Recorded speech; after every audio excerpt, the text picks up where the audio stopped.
South का योगी नाम दिया जाने लगा है अन्नामलाई को। अन्नामलाई साउथ में हिंदुत्व के वो योद्धा बनकर पिछले कुछ सालों में उभरे हैं जिस योद्धा ने सनातन विरोधियों के खिलाफ जंग छेड़ दी। अन्नामलाई आईपीएस की अच्छी खासी नौकरी छोड़कर राजनीति में आए। अन्नामलाई प्रधानमंत्री नरेंद्र मोदी के बहुत भरोसेमंद हैं तो गृह मंत्री अमित शाह के लिए बहुत खास हैं। अन्नामलाई लगातार तमिलनाडु में सनातन विरोधी ताकतों के खिलाफ झंडा बुलंद किए हुए हैं। वो तमिलनाडु जहां बीजेपी का अस्तित्व तक नहीं था, वहां अन्नामलाई ऐसी लड़ाई लड़ रहे हैं उन सनातन विरोधियों के खिलाफ जो आप सोच नहीं सकते। अन्नामलाई पहले ही तमिलनाडु को बदलने का प्रण ले चुके हैं और तो और उन्होंने तमिलनाडु से बात बात पर सनातन का विरोध करने वाली डीएमके सरकार को उखाड़ फेंकने की कसम खा ली है।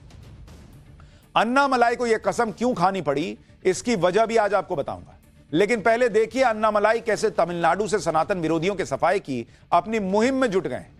कल ही अन्नामलाई ने मीडिया के सामने तमिलनाडु में बढ़ते अपराधों के विरोध में खुद को कोड़े मारने का वादा किया था। यह अन्नामलाई को आप देख रहे हैं और वादे को पूरा करने के लिए आज अन्नामलाई कोयम्बटूर में अपने घर के बाहर आए। उन्होंने हाथ में कोड़ा लिया और खुद को कोड़े मारना शुरू कर दिया। इस दौरान उनका एक समर्थक उनसे लिपट गया और उन्हें खुद को कोड़े मारने से रोका गया, लेकिन तब तक अन्नामलाई वादे के तहत खुद पर 6 कोड़े मार चुके थे। एक बार जरा देखिए तस्वीर वहां क्या हुआ।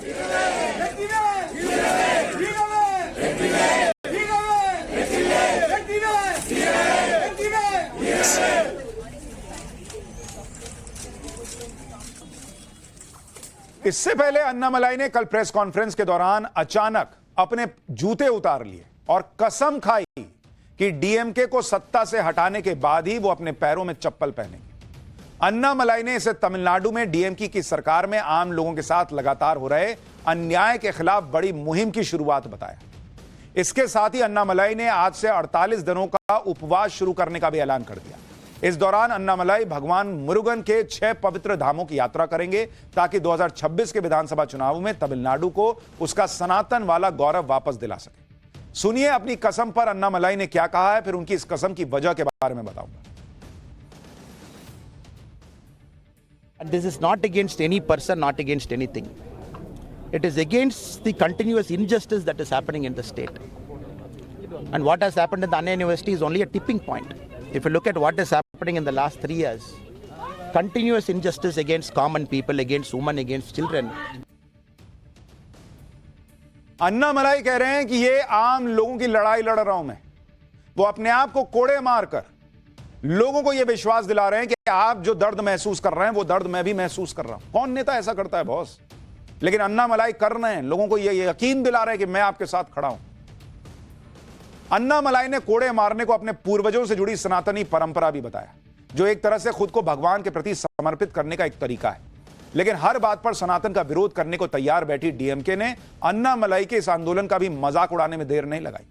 डीएमके नेता आरएस भारती ने कहा कि उन्हें संदेह है कि बीजेपी कोड़े मारने वाले इस आंदोलन को स्वीकार करेगी। क्या कोई खुद को कोड़े मारेगा? किसी ज्योतिषी ने बीजेपी में बड़ा पद पाने के लिए यह उपाय करने के लिए कहा होगा, तभी अन्नामलाई ने यह सब किया होगा।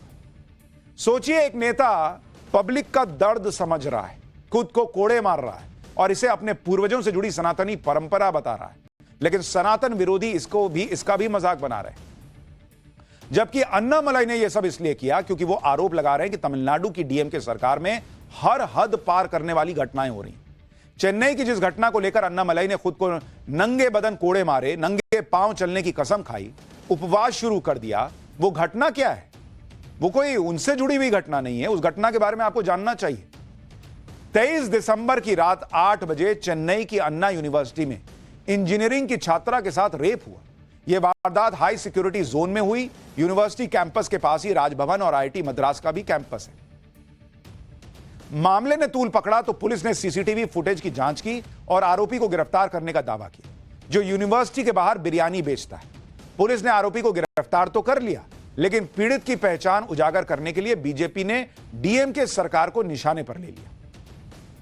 तमिलनाडु बीजेपी के अध्यक्ष अन्नामलाई ने चेन्नई पुलिस पर स्टालिन सरकार के दबाव में एफआईआर लीक करने का आरोप लगाया।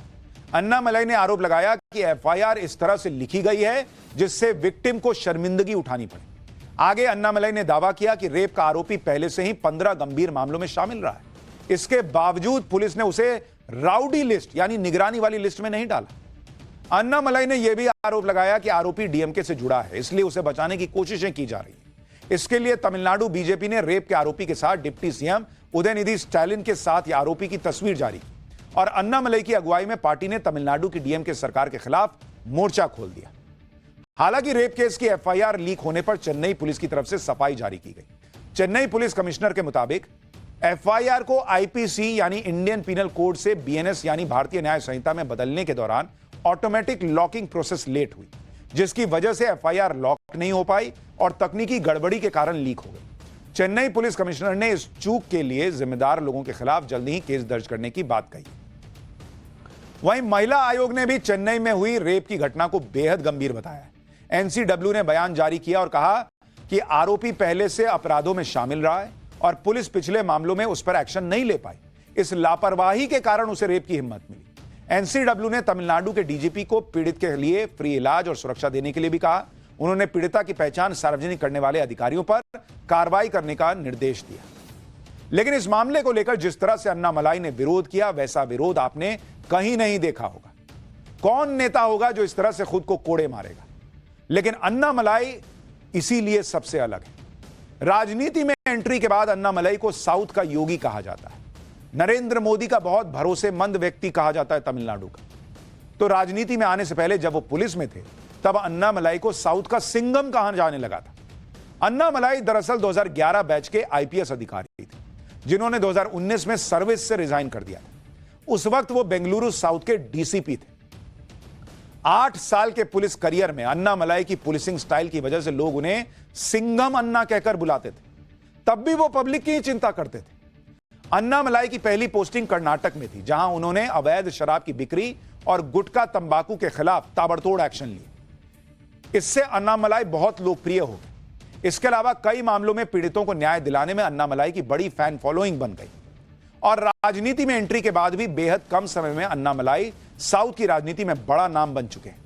अन्नामलाई ऑफिशियली 25 अगस्त 2020 को बीजेपी में शामिल हुए। पहले उन्हें तमिलनाडु बीजेपी का उपाध्यक्ष बनाया गया और बीजेपी ज्वाइन करने के बाद करीब 1 साल के अंदर ही जुलाई 2021 को तमिलनाडु बीजेपी के अध्यक्ष बना दिए गए अन्नामलाई।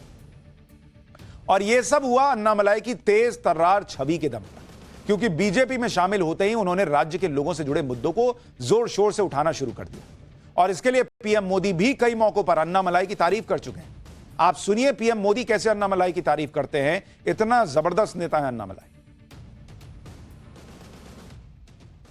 अन्नामलाई एक बहुत ही अच्छे आर्टिकुलेट है, यंग है, बहुत ही अपनी आईपीएस कैडर में बहुत बड़ी प्रतिष्ठित नौकरी छोड़ करके आए हैं। दूसरा, लोग सोचते कि यार इतना बड़ा होनहार कैरियर छोड़ के आया आदमी तो डीएमके एआईडीएमके में चला जाता, उसकी तो जिंदगी बन जाती। तो वो वहां नहीं गया, वो बीजेपी में आया। तो लोग आप यार ये बीजेपी में गया है मतलब कुछ मेटल है, कुछ अच्छे इरादे वाला इंसान लगता है, तो स्वाभाविक रूप से उसके आकर्षण का केंद्र बना है। और मेरी पार्टी की विशेषता है, हम हर स्तर के हर छोटे मोटे कार्यकर्ता जिसमें क्षमता है उनको अवसर देते हैं।